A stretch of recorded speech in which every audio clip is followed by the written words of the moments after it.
ढोलकपुर का बादशाह बहुत ही नेक और अक्लमंद था। वो अपने राज्य की बहुत मदद किया करता था। उसकी एक बेटी थी जिसका नाम था पिंकी। पिंकी शहजादी के पास हर तरह के सुख और आराम थे, मगर उसके बाद भी वो खुश नहीं रहती थी। वो हर लिहाज से सुंदर थी, मगर फिर भी वो औरों की सुंदरता से जलती थी। एक दिन पिंकी शहजादी अपनी माँ से कहती है, माँ, ये मेरे बालों का रंग सुनहरा है। अगर ये काला होता तो और भी अच्छा होता, मैं सबसे ज्यादा सुंदर दिखती। बेटी, तुम अब भी सबसे ज्यादा सुंदर हो। नहीं माँ, वर्मा की बेटी को देखा है आपने? कल उसने कितना सुंदर फ्रॉक पहना हुआ था। हमें भी शॉपिंग पे जाना है। बेटी, आपके पास तो पहले ही इतने ज्यादा कपड़े हैं और उसमें से कुछ तो आपने बिल्कुल पहने भी नहीं है। और आपका हर जोड़ा ही बहुत खूबसूरत होता है, जो आप पे जचता भी है। और कपड़ों की क्या जरूरत है? राजकुमारी गुस्सा हो जाती है और अपनी माँ से कहती है, माँ, हम कुछ नहीं जानते। हम इस राज्य की शहजादी हैं। हम चाहते हैं हमारे पास हर चीज नायाब हो। हम चाहते हैं हमारे पास ढेरों नौकरानियां हो। हम ना सिर्फ सोने और चांदी के बर्तन में खाना खाएं, बल्कि हमारा खाना भी सोने का होना चाहिए। ऐसा बोलकर वो नाराज होकर वहां से चली जाती है और महल के बाग में जाकर बैठ जाती है। ये सारा मंजर दो छोटी परियां तारा और सारा देख रही होती हैं।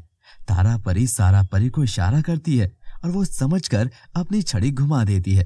देखते ही देखते शहजादी एक और महल में पहुंच जाती है। अरे, ये मैं कहाँ आ गई हूँ? कोई है यहाँ? मैं कहाँ हूँ? फौरन से वहां एक नौकरानी आती है। शहजादी, ये आपका ही महल है और आप इसकी रानी हैं। ऐसा बोलते ही बहुत सी नौकरानियां अंदर आ जाती हैं और फिर कुछ शहजादी के बाल बनाने लगती हैं और कुछ शहजादी के जूते साफ करने लगती हैं और एक नौकरानी शहजादी के लिए बहुत से फ्रॉक लेकर आती है। अरे हटो, मेरे जूतों को मत छुओ, मेरे बालों को हाथ मत लगाओ। जाओ यहाँ से सब, हम अकेले रहना चाहते हैं। जाओ। शहजादी का हुक्म सुनकर वो सब नौकरानियां वहां से चली जाती हैं। शहजादी अलमारी के पास जाती है और उसे खोलती है, मगर अलमारी के खुलते ही नए कपड़ों का ढेर आकर शहजादी पर गिर जाता है। अरे, कोई है, मेरी मदद करो। पिंकी शहजादी की आवाज सुनकर एक नौकरानी अपने साथ 4-5 और नौकरानियां लेकर आती है। फिर वो शहजादी के ऊपर से सारे कपड़े उठाती है तो पिंकी शहजादी गुस्से से कहती है, ये सब क्या है? शहजादी, ये सब आपके लिए ही है। ये सब कपड़े आपके हैं। मगर मैं इतने कपड़ों का क्या करूंगी? ये आपके लिए सारे नए फैशन के कपड़े हैं, ताकि आपको कोई कमी ना हो। शहजादी उन पर गुस्से से चिल्लाने लगती है तो वो वहां से चली जाती है। वो अपने कमरे को देखती रहती है जो बहुत बड़ा होता है। उसमें हर तरह की चीजें होती हैं जो आज तक पिंकी ने ख्वाहिश की थी। दोपहर में वो भूख महसूस करती है और बाहर जाती है।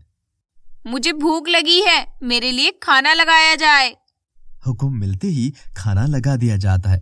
इतना सारा खाना देख के पिंकी हैरान रह जाती है, मगर जब वो सोने, चांदी और हीरों को देखती है तो खुशी के मारे उसे यकीन नहीं आता।